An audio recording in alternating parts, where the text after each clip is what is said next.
Hi everyone.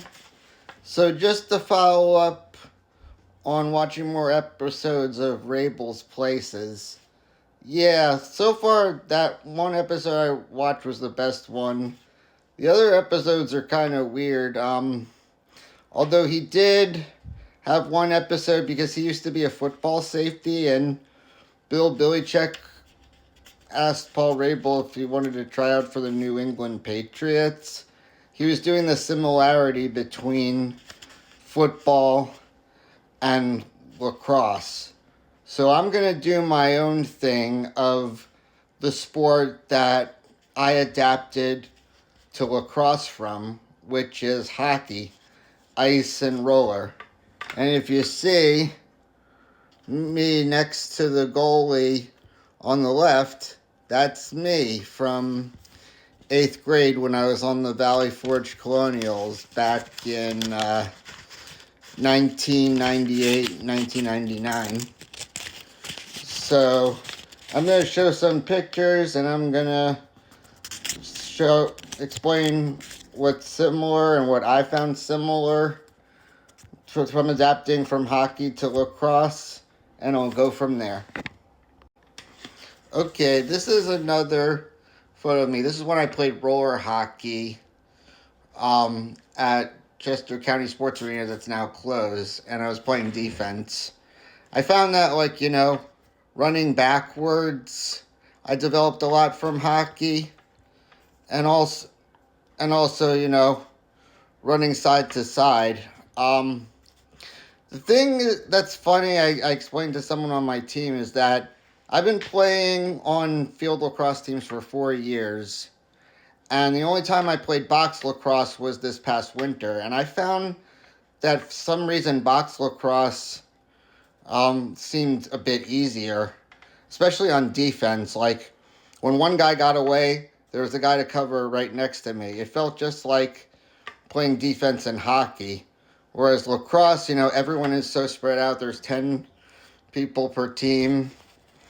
And, I read that it's more like field hockey, but I wish not to compare it to that because that's more of a women's sport. So I do think there are still a lot of elements of field lacrosse that I've developed in hockey too. For one thing, there's diamond formation when you're on offense, where there's two players across from each other and one player in the center. The diamond formation, that's definitely a hockey thing that can also be done in lacrosse. The other thing is that, it's 5-on-5 in box lacrosse, and there's someone taking a face off. And they're just like 5-on-5 in ice hockey. Like roller hockey, it's 4-on-4. But, when you're playing box lacrosse, box lacrosse does have more similarities to hockey than field lacrosse. You're playing in a rink, and you can, you can't cross-check in hockey, but you can cross-check in lacrosse against the boards. So, and then the nets are kind of similar sizes. And then the other thing is that, see, in field lacrosse, there's not as much protection. You hold the stick upward. But box lacrosse, the pads are so similar. It's just hockey reverse. Like, here is Dallas Eliak, who's a righty, who's holding his stick with his left hand because he has to take the other hand and pass it.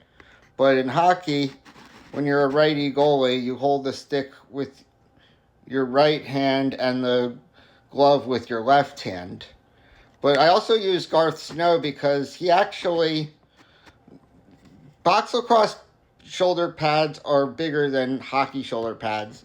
And Garth Snow was known to have big shoulder pads. He actually used box lacrosse shoulder pads.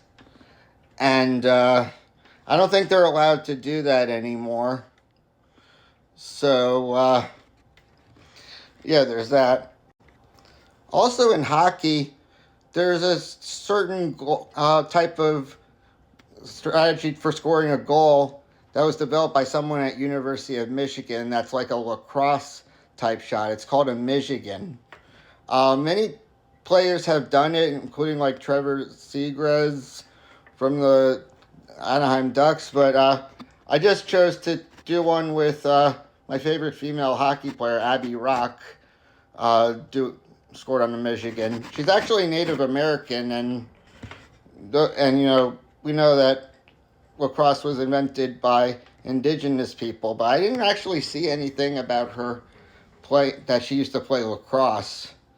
So she just took the puck and like laid it on the stick and then shoved it top shelf.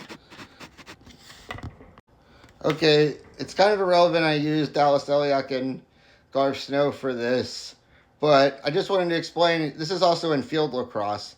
In field lacrosse, when the goalie gets a penalty, or in box lacrosse, when the goalie gets a penalty, they have to go to the box and the backup goalie has to play. But in hockey, the goalie has to stay out there if they get a penalty, and someone has to serve the penalty for them.